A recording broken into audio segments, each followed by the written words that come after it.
Hi guys, I hope everyone's doing well. I miss you. It's hard to be home alone. I know you're probably all feeling it too. Before we get started, I want to talk about your assignments on Google Classroom. Some of you have been emailing me saying that things are coming up missing that are not missing.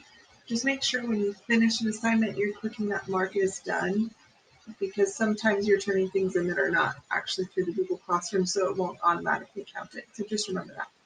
Today we're going to talk about wordplay and spoken word poetry. It's super, super important to understand wordplay because that's one of the number one strategies used.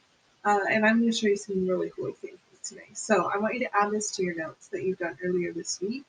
If I go too fast, remember you can pause the video. It's not a huge deal. So wordplay is just a literary technique and a form of wit that uses words as the main subject of the work. So I'll show you examples of that in a minute, but basically every dad joke includes a pun. Puns are a form of wordplay. They get a little bit more sophisticated than that too. It's usually used for the purpose of amusement or entertainment. It generally keeps the mood and tone light when they're using wordplay. So here's some dad joke examples. Bicycle can't stand alone. It's too tired because it's felt like the number two. Get it? Yeah. A backward poet writes in verse instead of in verse. And when a clock is hungry, it goes back 4 seconds. Felt like the number. This is killing you guys. So those are some puns that you're probably familiar with that style of wordplay. My favorite artist, and I told you spoken word poetry is also rap music and also other types of music.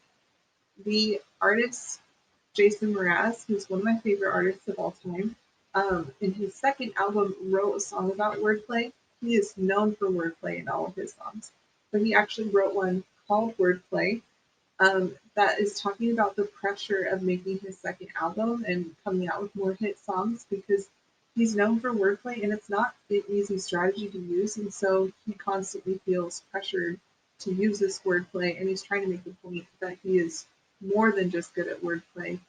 And that's also wordplay because he uses wordplay to talk about wordplay. I'm going to show you a couple examples. Almost every single line in this song is wordplay, so I highly suggest you look up the lyrics to the whole song. I just pulled 3 examples. I'm also going to link the music video in the slides for today so you can listen to the song.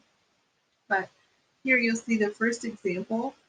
The wonderful thing it does because I am the wizard of oohs and ahs and fa la las, yeah, the Mr. A to Z, they say I'm all about the wordplay. He's playing to the Wizard of Oz, if you've ever seen that movie, because of the wonderful things he does. Do. Ralph, see the wizard, get it? He's talking about being the wizard.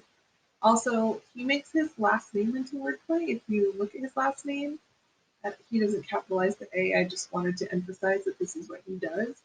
Mraz, Mr. A to Z, get it like the alphabet. And then he talks about having wordplay. Genius.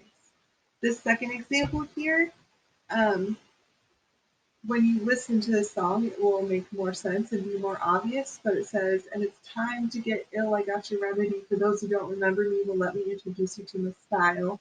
I try to keep a jumble and the lyrics never mumble when the music's making people tongue tied. Very difficult to say, right? He's talking about making people tongue tied, which he doesn't get tongue tied. It's amazing. This guy's awesome. Anyway, the final example again, when you listen to it, it'll be really a lot more obvious. For the people who write me off like I'm a one-hit wonder, got to find another way to keep me going under.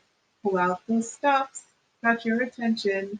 He actually puts a pause at the end of this line. Pull out the stops. And then you are paying more attention as he says, got your attention. I guess it's time again for me to mention the wordplay. Again, I highly recommend that you go back, watch the music video, and read the lyrics because every line is wordplay. You don't need this much wordplay in your spoken word poem, but it certainly doesn't hurt to have as much as you can. So that's wordplay, you guys.